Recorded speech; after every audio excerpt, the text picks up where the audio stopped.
The chamber alarm was still ringing when I raised my hand to vote against the only species that had ever tried to save mine. My name is Arden Kess. I hold the title of third speaker in the Vantor Assembly, a council that governs trade, defense, and law across 400 star systems. On the day I am about to describe, we were not thinking about defense or trade. We were thinking about fear. And fear, I have learned, makes even careful people do reckless things. The session had already run for 6 hours. Delegate Horn Dulek, a broad and loud representative from the outer mining worlds, stood at the center platform shouting about danger that did not exist yet, danger that lived only in his imagination. He waved a datapad in the air and read numbers that were meant to frighten us. Human shipyards were producing faster than any of ours. Human research stations were solving problems our best scientists had given up on decades earlier. Human traders were closing deals in hours that used to take our diplomats months. To Horn Dulek, this was not progress. This was a threat. I remember looking across the chamber floor to where the human delegation sat. There was only one representative that day. Her name was Claire Winslow, and she had been Earth's ambassador to our council for nearly 9 years. She always sat straight, hands folded, eyes calm. That day was no different, even though every word being spoken around her was designed to strip her people of standing, of trade rights, of trust. I want to be honest about something. I believed, at the time, that we were being responsible. I told myself that a species growing this quickly needed limits, the same way a young star needs a boundary before it collapses inward and destroys everything nearby. I told myself the isolation mandate was protection, not punishment. It is strange how easily a mind can dress fear up as wisdom. The mandate itself was simple to describe and heavy in its effect. Human ships would need special clearance to enter more than a dozen major trade lanes. Human research would no longer be shared through the Council's open science exchange. Human representatives would lose their seats on 4 major committees, including the one that reviewed emergency medical technology. It was not framed as an attack. It was framed as a pause, a moment for the rest of us to catch up. Delegate Mira Thess, who sat 2 seats to my left, leaned toward me before the vote began and whispered that this would humble them. I did not answer her. I only watched Claire Winslow, waiting for her to stand, to argue, to do what every other species had always done when the council moved against them. She did not stand. When the final call came, the presiding elder asked if the human delegation wished to speak before the vote was recorded.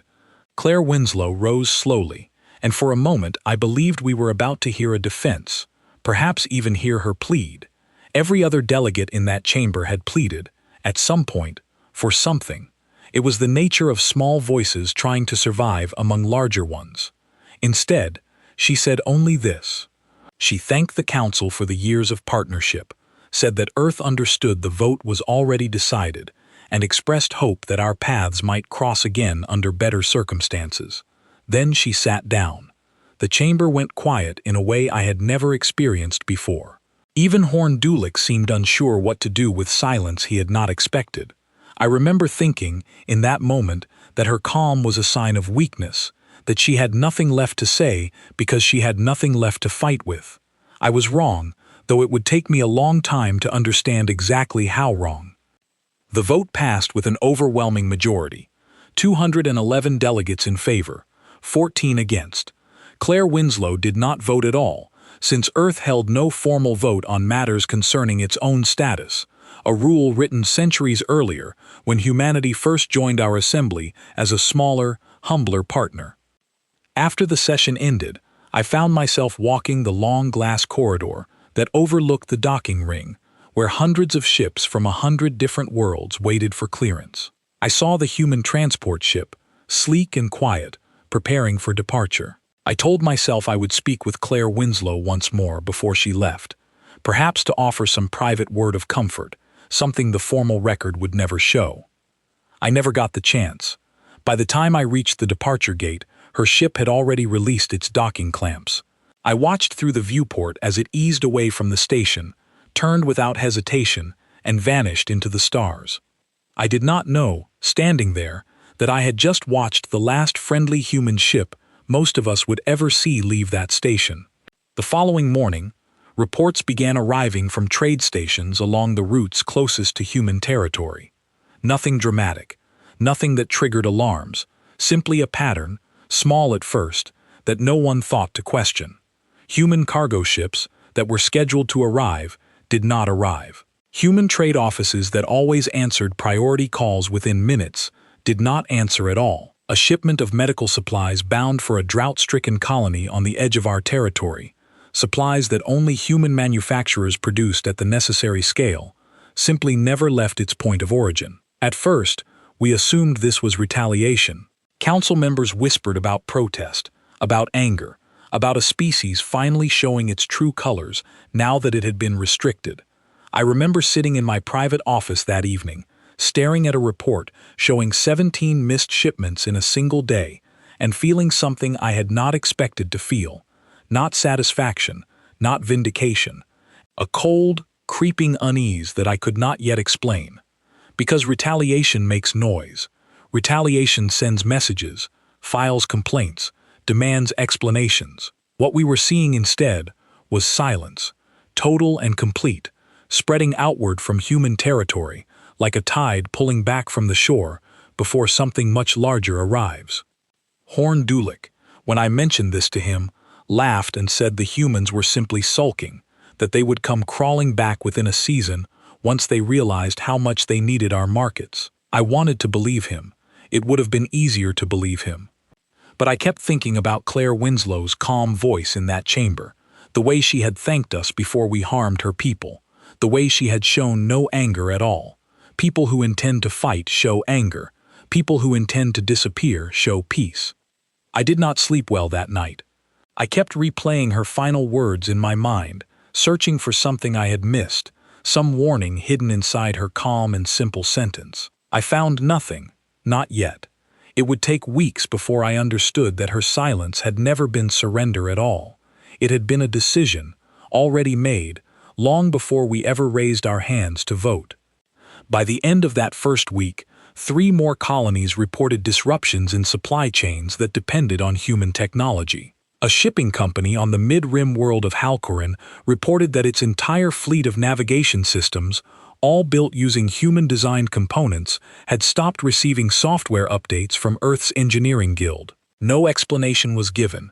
No warning had been issued. The updates simply stopped, as if the guild itself no longer existed. I brought this to the attention of the full council on the 7th day after the vote. I stood at the same platform where Horn Dulick had stood a week earlier, and I asked a simple question. Where had humanity gone? No one had an answer.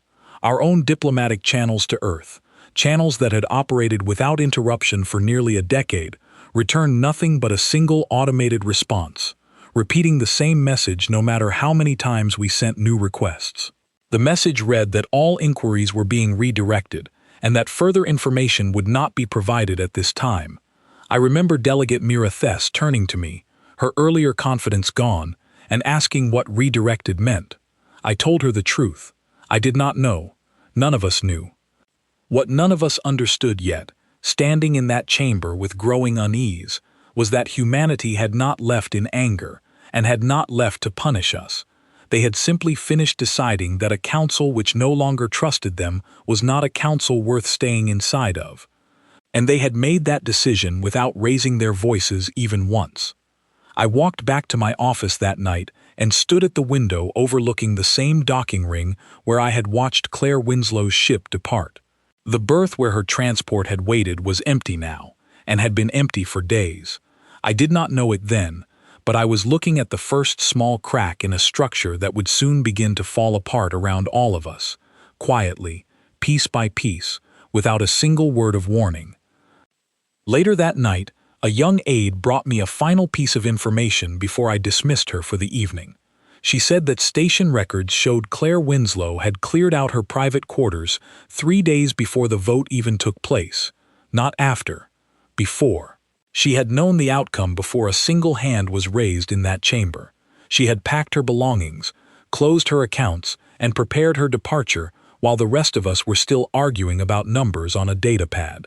I sat alone in my office for a long time after the aide left, I thought about every meeting I had ever shared with Claire Winslow, every quiet nod she had given during difficult negotiations, every moment she had chosen patience over pride. I had mistaken her patience for weakness so many times that I had stopped noticing it was a choice at all. A person who is truly weak does not prepare calmly for a departure she has not yet been forced into.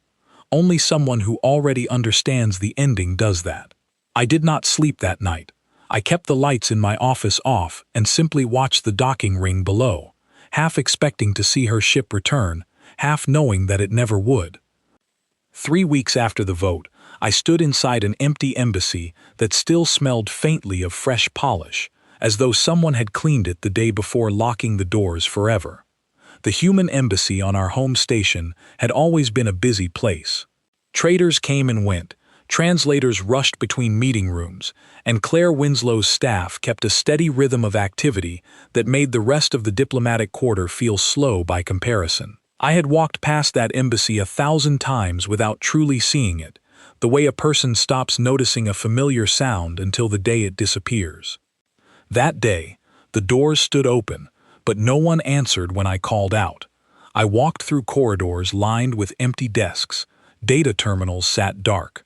Personal items were gone, but nothing looked rushed or abandoned in panic. Chairs were pushed in.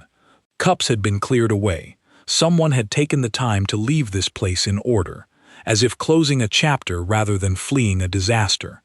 In the main hall, I found a single sealed envelope resting on the reception counter, addressed simply to the council.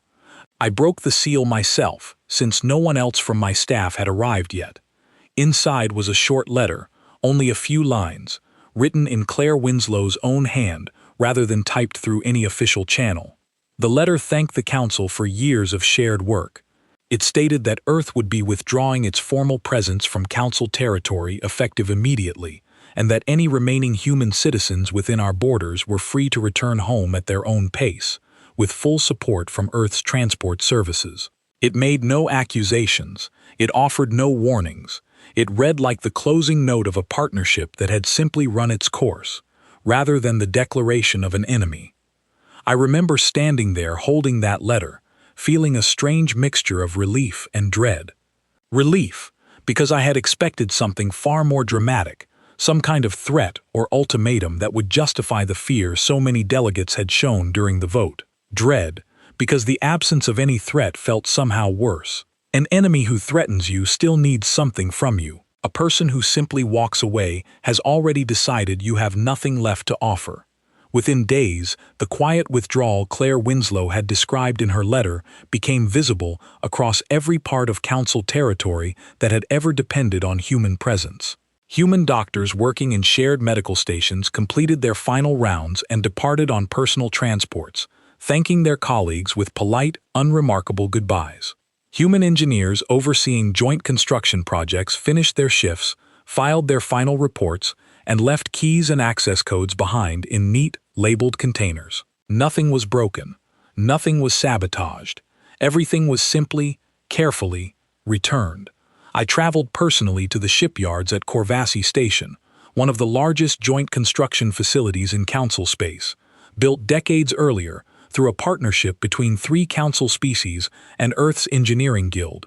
Human engineers had designed nearly half the systems still in use there, including the automated docking arms that guided incoming freighters safely into berth. The station director, a tall, tired-looking delegate named Fea Orlun, met me at the entrance with dark circles beneath her eyes. She told me that of the 400 human engineers who had worked at Corvassi Station only 2 months earlier, not a single one remained. They had left in small groups over the course of 10 days, always giving proper notice, always training a replacement wherever possible, and always refusing to explain where they were going next. I asked Fea Orlun what would happen to the station's automated systems now that the engineers who understood them best were gone. She led me to a control room where a dozen technicians from 3 different species stared helplessly at diagnostic screens filled with warnings written in a technical language that only human engineers had ever fully mastered. She told me that without those engineers, repairs that once took an afternoon might now take months, if they could be solved at all. I left Corvasi Station with a heaviness I had not felt since childhood, when I first understood that some mistakes cannot be undone simply by wishing them away. The pattern repeated itself across dozens of worlds in the weeks that followed. A medical research station on the icy moon of Thessa Prime lost access to a genetic treatment program that had been saving thousands of lives each year, a treatment developed entirely by human researchers who left behind detailed notes but no working prototype, since the final steps of the process existed only in specialized equipment that traveled home with them. A trade route connecting 6 mid-rim systems collapsed within a month, since human freight companies had quietly handled nearly 60% of all cargo along that corridor, offering prices and speeds that no other species had ever managed to match. I began keeping a private log of these disruptions, not because anyone asked me to, but because I felt a growing need to understand the true size of what we had lost. By the end of the second month, my log listed over 300 separate incidents across Council territory, ranging from minor inconveniences to serious threats against entire colony populations. Not one of these incidents involved any act of aggression from humanity. Every single disruption was simply the natural result of a species quietly stepping back from responsibilities it had once carried for everyone else, without complaint, for longer than any of us had bothered to notice.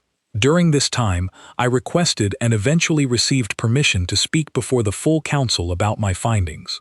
I remember standing at the same platform where the isolation mandate had first been proposed, holding a datapad filled with 3 months of evidence, and feeling a very different kind of fear than the one that had filled that chamber during the original vote. I described the collapsing medical programs, the failing trade routes, the silent shipyards. I described the letter left behind at the human embassy, and read its calm, simple words aloud to the assembled delegates. I asked the council to consider sending a formal delegation to Earth, not to demand humanity's return, but simply to understand what had happened and whether any part of our shared work might still be saved. Horn Dulek, who had led the original push for the isolation mandate, stood and argued that this was exactly the kind of manufactured crisis humanity had always been capable of creating, a display designed to make the council beg for their return. He insisted that other species, given enough time, could learn to replace whatever humanity had once provided. I did not believe him, not anymore, but I understood why so many delegates wanted to believe him. It is far easier to believe an enemy is manipulating you than to accept that you have simply lost something valuable through your own decisions. The council voted, in the end, to send a small diplomatic mission to Earth. Though the vote passed by a much narrower margin than the original mandate had, I was asked to lead that mission myself, since I had compiled the most complete record of what had happened. I accepted without hesitation, though I did not yet know what waited for us at the end of that long journey. In the days before our departure, I returned once more to the empty human embassy, drawn there by something I could not fully explain. I walked through the same silent corridors, past the same empty desks, until I reached a small side office that had clearly once belonged to Claire Winslow herself. A single framed image remained on the wall, left behind either by accident or by choice. It showed a simple scene from Earth, a wide green field beneath an open sky, with no people visible anywhere in the frame. I stood in front of that image for a long time, trying to understand why a diplomat who had spent 9 years building bridges between 2 worlds would leave behind a picture of nothing but empty land and open sky. It was only much later, after everything that followed, that I finally understood what that image had been trying to tell me all along. It was not empty, it was simply free, in a way our crowded council chambers had never allowed anything to be. I left the embassy that evening carrying 2 things with me toward our coming journey. The first was every document, every report, and every scrap of evidence I had gathered about humanity's quiet withdrawal. The second, heavier than any file or record, was the growing certainty that we were not traveling to Earth to rescue a struggling partner, but to face the consequences of a decision none of us could take back, no matter how far we traveled or how sincerely we apologized once we arrived. Our ship left council space 11 days later, carrying a small crew and a single mission that felt far too large for the modest vessel assigned to carry it. Before reaching Earth itself, our flight path took us past a border colony called Aldwin Reach, a settlement built jointly by humans and a smaller allied species known as the Corvani, a gentle people who had never developed heavy industry of their own and had instead built their entire way of life around partnership with human engineers. I had read reports about Aldwin Reach in my log of disruptions, but nothing prepared me for seeing it with my own eyes. From orbit, the colony looked intact, its domes catching the light of a distant sun in a way that seemed almost peaceful. It was only when our shuttle descended toward the surface that the truth became impossible to ignore. Half the colony's protective domes had lost pressure entirely, their interior gardens withered and gray behind cracked transparent walls. The remaining domes flickered with unstable lighting, powered by systems that had never been designed for anyone but human technicians to maintain. A Corvani elder named Senek met our landing party at the only functioning entrance, his long limbs trembling slightly as he led us inside. He told us, in a voice heavy with something between grief and exhaustion, that the human engineers who once maintained Aldwin Reach had left 8 months earlier, following the same quiet pattern I had already documented elsewhere.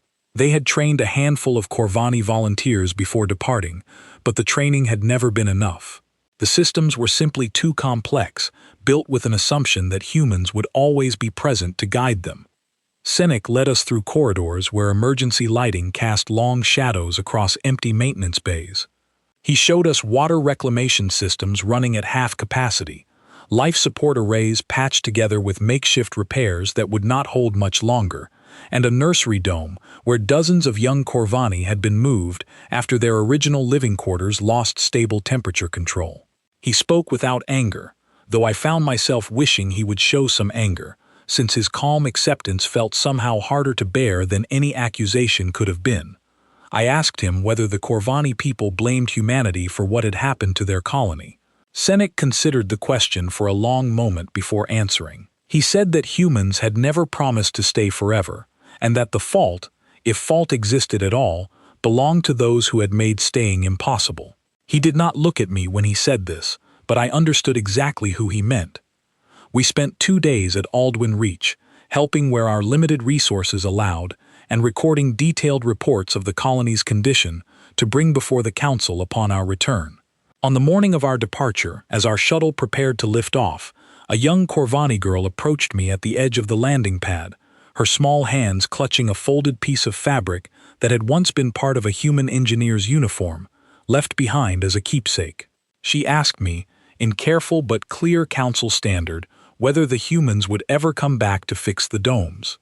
I did not have an honest answer that would not break something in her already fragile hope, so I told her only that we were traveling to find out, and that I hoped to bring her a better answer soon. It was the truth, though it felt like a very small and inadequate truth to offer a child standing inside a slowly dying home. Our journey continued toward the outer boundary of what had once been open human territory, though the closer we traveled, the more our ship's sensors began reporting unusual readings. Communication buoys that had once broadcast standard navigation signals along these routes now transmitted a different, unfamiliar frequency, one that our systems struggled to translate. Our pilot, a steady and experienced officer named Talon Rowe, reported that several of these buoys appeared to have been recently modified, their original signals replaced entirely. On the 4th day past Aldwin Reach, our ship's proximity alarms activated without warning as we approached a region of space that our charts still listed as open human territory. A message arrived across every channel simultaneously, spoken in a calm, measured voice that gave no indication of hostility, yet carried an unmistakable weight of authority. The message informed us that we had entered a monitored boundary, that our vessel had been identified, and that continuing forward without prior clearance was not recommended. Talon Rowe looked to me for instruction, her hands steady on the controls despite the obvious tension in the command deck. I asked our communications officer to respond, identifying our mission and requesting permission to proceed toward Earth for diplomatic purposes. We received no immediate reply. Instead, our sensors detected several small automated vessels emerging from concealment along our flight path, arranging themselves in a wide, careful formation around our ship, neither approaching nor retreating, simply present, watching, waiting. I remember the silence on our command deck during those long minutes, broken only by the soft hum of our own ship's systems. No weapon was aimed at us, no threat was spoken, and yet I had never felt so completely at the mercy of another power in my entire career as a diplomat. It was a strange thing to realize, standing there, that humanity's calm and careful nature had not disappeared during their long absence. If anything, it had grown into something far more capable of making its point without ever raising its voice. After nearly 20 minutes, a second message arrived, different from the first. It informed us that our mission had been reviewed and that limited clearance would be granted to proceed toward a designated meeting point, though not toward Earth itself. The automated vessels shifted formation slightly, opening a narrow, clearly marked corridor through the boundary, guiding us toward coordinates we had not requested and did not recognize. I asked Talon Rowe whether she believed we had any real choice in the matter. She glanced at the automated ships still holding steady around us and said, quietly, that she believed we had already been given more choice than most visitors to this boundary ever received. I understood what she meant. We had not been turned away. We had not been harmed. We had simply been redirected, gently and firmly, exactly the way Claire Winslow had redirected an entire council's inquiries months earlier with a single automated message. As our ship moved forward through that narrow corridor, escorted on all sides by vessels that gave away nothing about the civilization that had built them, I found myself thinking again about the framed image left behind in Claire Winslow's empty office, the wide green field beneath an open sky. I began to suspect, for the first time since our journey began, that we were not traveling toward a wounded, struggling people desperate for our help. We were traveling toward something else entirely, something that had grown while we were not watching, something that no longer needed our permission to exist, and something that would decide, on its own terms, whether we deserved to understand any of it at all. The corridor of escort ships led us, after nearly 2 days of travel, to a station unlike anything I had expected to find, waiting at the edge of what our charts still labeled as empty space. It did not look like a border outpost or a defensive checkpoint.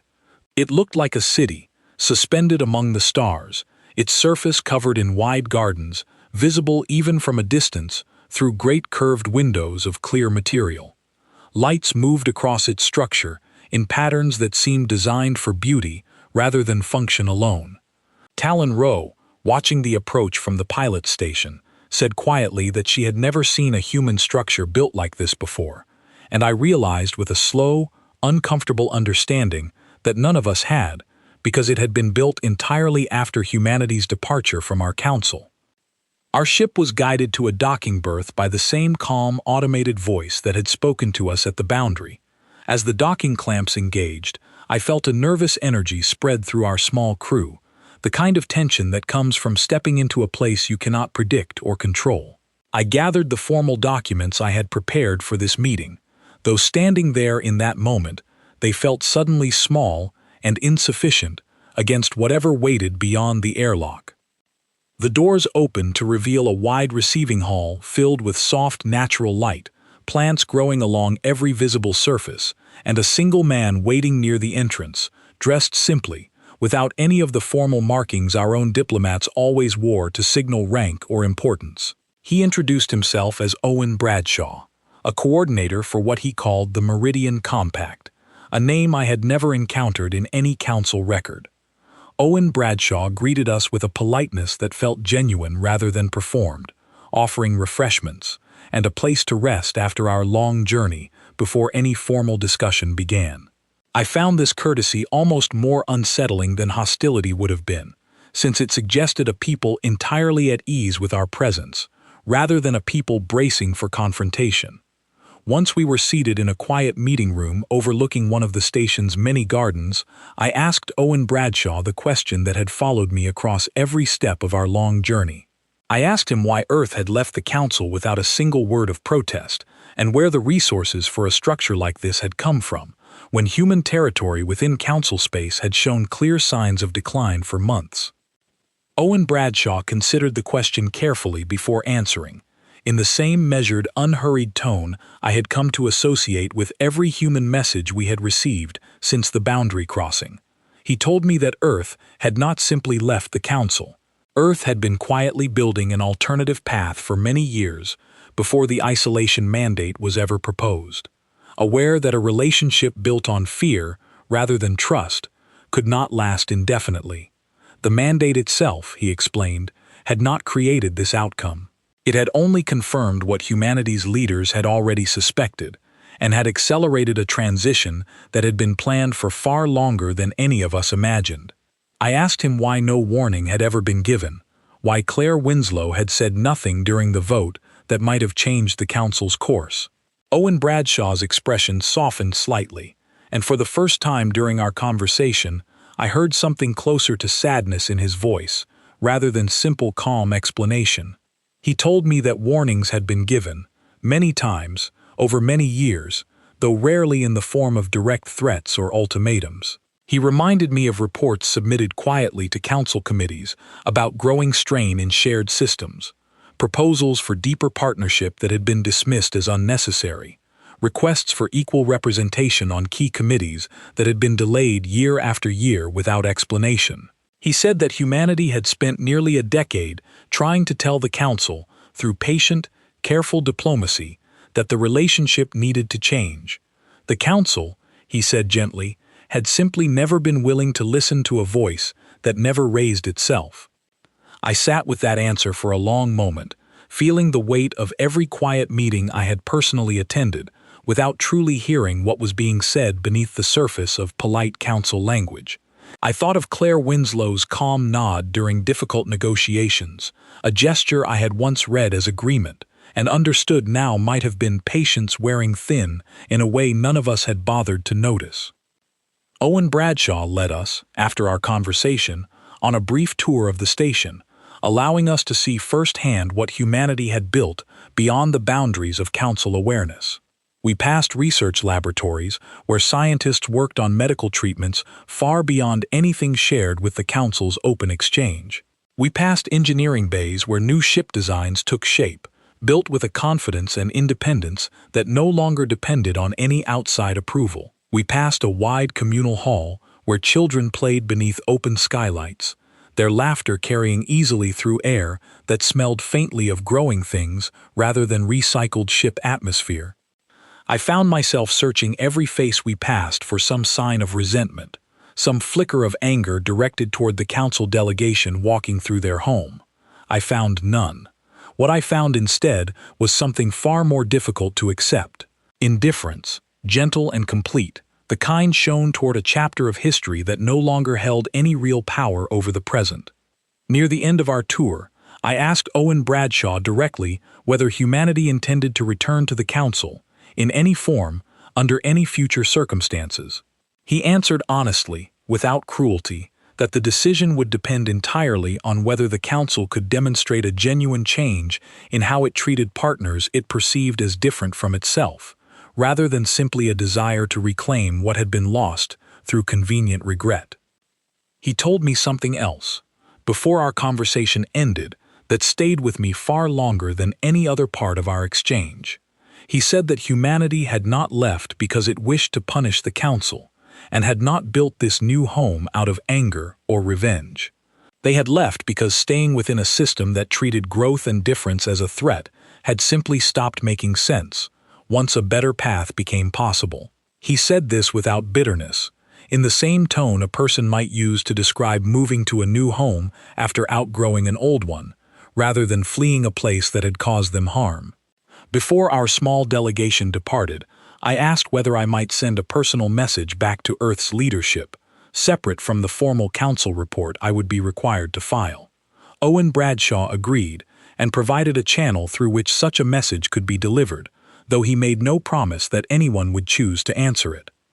As our ship prepared to leave the station, I stood at the observation window one final time, watching the wide gardens and gentle lights of a civilization that had grown, quietly and completely, beyond anything the Council had ever imagined possible. I thought of Aldwyn Reach, its failing domes and trembling elder, its child asking whether the humans would ever return to fix what had been broken.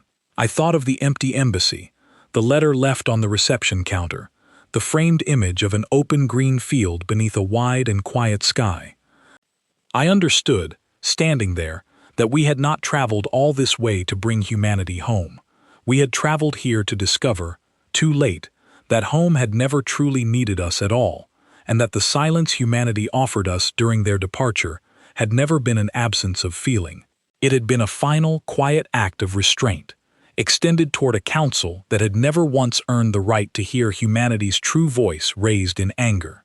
Our ship pulled away from the station slowly, the automated escort vessels forming once more around us, as we retraced our path back toward the boundary corridor. I remained at the observation window until the station's lights faded into the distance, growing smaller and smaller until they disappeared entirely into the vast quiet of open space, leaving me with nothing but the long journey home and the far heavier task of standing before the Council to explain everything we had seen. The journey back to Council space felt longer than the journey outward had ever been, though the distance traveled was exactly the same. I spent much of that return voyage alone in my quarters, reviewing every note I had gathered since the day of the original vote, searching for a way to explain what we had witnessed in language the Council would be willing to hear. I knew, even before we docked, that many delegates would resist the truth, since accepting it meant accepting that the crisis we now faced had never been caused by humanity at all. It had been caused by us, one careful, fearful decision at a time, spread across years of quiet dismissal that none of us had thought worth noticing until it was far too late to undo. When our ship finally returned to the central station, I was summoned before the full council within a single day, the fastest emergency session called in over a decade. I stood once more at the same platform where the isolation mandate had first passed, where I had later reported the growing collapse across council territory, and where I now prepared to deliver news that would be far harder for many delegates to accept than any list of failing supply routes. I began by describing Aldwyn Reach, the failing domes, the trembling voice of the Corvani elder named Senek, the child who had asked me whether humans would ever return to fix her home. I watched several delegates shift uncomfortably in their seats as I spoke, though Horn Dulik remained still, his expression unreadable, waiting for whatever argument he intended to raise once I finished. I described the boundary crossing, the calm automated voice that had redirected our ship without ever threatening it, and the station we had ultimately been guided toward, a civilization built quietly and completely beyond anything the Council had ever imagined possible. I described Owen Bradshaw, his patient explanations, and the truth he had shared about years of quiet warnings the Council had chosen never to hear. When I finished speaking, the chamber remained silent for a long moment, the same heavy silence I remembered from the day Claire Winslow had thanked us before accepting a vote that stripped her people of standing. This time, however, the silence did not feel like defeat. It felt like recognition, slow and painful, spreading through delegates who had spent months telling themselves that humanity's absence was a temporary inconvenience rather than a permanent, self-inflicted wound. Horn Dulik finally rose to speak, though his usual confidence seemed diminished, his voice quieter than it had been during the original debate over the isolation mandate. He argued, without much conviction, that the Council could not be expected to have predicted such an extreme response to a measured, reasonable policy. I felt something shift inside me as I listened to him, a frustration that had been building quietly since the moment I first stood inside that empty human embassy. I asked Horn Dulik, in front of the full assembly, whether he had ever once read the reports Owen Bradshaw described, the quiet proposals for deeper partnership submitted by human representatives over the years, the requests for equal committee representation that had been delayed without explanation. He did not answer directly, though his silence told me everything I needed to know. He had not read them, because none of us had considered them important enough to read, back when reading them might still have changed everything that followed. Delegate Mira Thess, who had once whispered to me that the mandate would humble humanity, stood next, and asked the question I believe many delegates were afraid to voice aloud. She asked whether there remained any path toward repairing what had been broken, or whether the Council's mistake was now simply permanent, a lesson written too late to matter.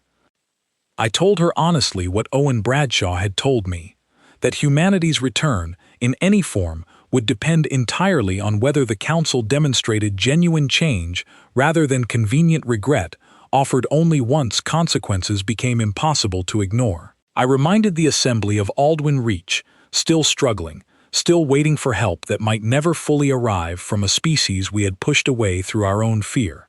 I suggested that whatever path forward existed would need to begin there, with real support for those already suffering from our decisions, rather than with grand gestures aimed only at winning humanity back for our own benefit. The Council debated long into the following days, though I found myself less interested in the outcome of that debate than I once might have been.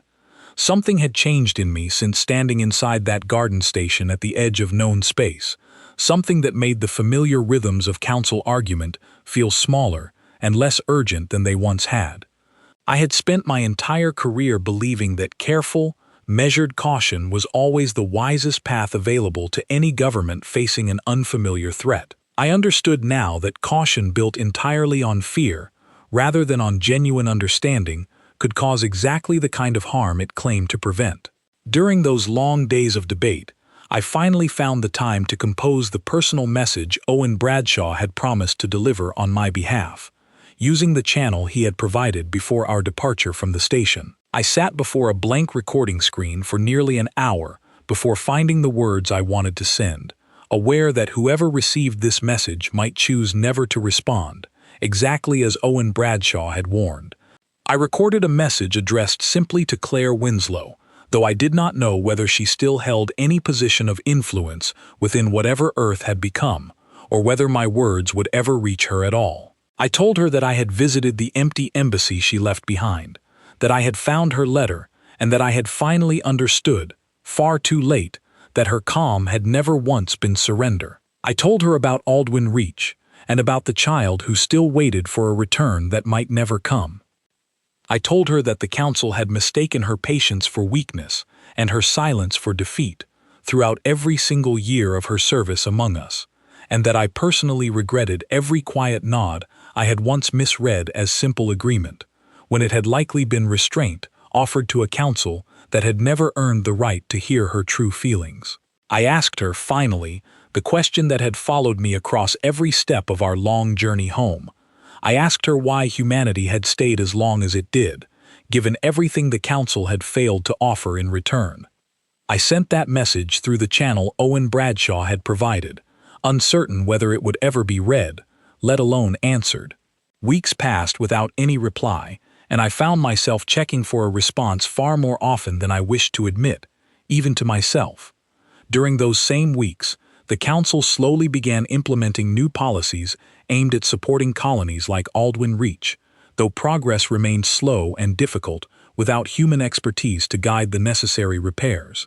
Delegate Mira Thess proposed a permanent committee dedicated to reviewing partnership terms with smaller allied species, ensuring that concerns raised quietly would never again be dismissed simply because they were not shouted loudly enough to demand attention. Horn Dulick, notably, did not oppose this proposal, though he also did not support it publicly, choosing instead a careful silence that I recognized, with some discomfort, as a smaller echo of the very silence that had once misled us so badly. I returned to Aldwyn Reach myself, nearly 4 months after our first visit, carrying with me a small team of engineers drawn from 3 different Council species, along with whatever documentation our researchers had managed to gather about the systems humans left behind. Progress was slow and imperfect, though Senek, the Corvani elder who had greeted us during our first visit, told me that slow progress still felt like a kindness after months of believing no help would ever arrive at all. The young girl who had once asked me whether humans would return to fix her home found me again during that visit, older by only a few months, but somehow steadier than I remembered her. She asked whether the humans we had found were angry with the Council for what had happened to her home. I told her, as honestly as I could, that they had not seemed angry at all, only distant, in the quiet way a person becomes distant once they finally accept that hoping for something is no longer worth the pain it causes. She considered this answer for a long moment before saying that distant sounded almost sadder than angry would have been. I found I had no argument against that observation, since I had thought something very similar myself, more times than I wished to count. It was nearly 6 months after sending my personal message that a reply finally arrived, delivered through the same quiet channel Owen Bradshaw had provided. I was in my office when the notification appeared, and I remember my hands trembling slightly as I opened it, uncertain what kind of answer, if any, I truly expected to receive. The message was brief, recorded in Claire Winslow's familiar, steady voice, though it carried a warmth I had never heard from her during any of our formal council meetings. She thanked me for my honesty and told me that she had, in fact, read every word of my earlier message herself. She said that humanity had stayed within the council for as long as it did because hope, even when repeatedly disappointed, was not something easily abandoned, especially by a species that remembered, however faintly, what it once meant to be small and uncertain among larger powers. She told me that patience was never the same thing as forgiveness, and that humanity's quiet departure had never been intended as revenge, only as the simple, necessary act of choosing themselves after years of choosing everyone else first. She said she held no anger toward me personally, though she made no promise that the council's mistake could ever be fully undone, no matter how much genuine effort followed in the years ahead. She closed her message with a single sentence that I have carried with me every day since, through every council session, every difficult debate, and every quiet moment when I find myself standing again at the window overlooking our station's docking ring. She said that the measure of any partnership is never found in how loudly its members speak during moments of comfort, but in how carefully they listen during moments when someone finally chooses to fall silent. I think of Claire Winslow's calm nod during difficult negotiations almost every day now, though I no longer mistake it for simple agreement. I think of the framed image left behind in her empty office, the wide green field beneath an open sky, and I understand now that it was never a picture of absence at all. It was a picture of patience, waiting quietly for a world that had finally learned to listen, whether that world arrived sooner, or as history so often demands, arrived only after the deepest and most painful regret had already been fully and completely earned. The Council continues its slow work of repair across colonies like Aldwyn Reach, and I continue my own quiet work of listening more carefully than I ever did before, to voices that speak softly, to silences that carry far more weight than shouted arguments ever could, and to the simple, difficult truth that respect withheld until it is convenient is rarely respect at all. Whether humanity ever chooses to walk beside us again remains uncertain, and I have come to believe that uncertainty itself is not a punishment, but simply the honest and fitting price of everything the Council failed to understand, until the day an entire people left without saying a single word.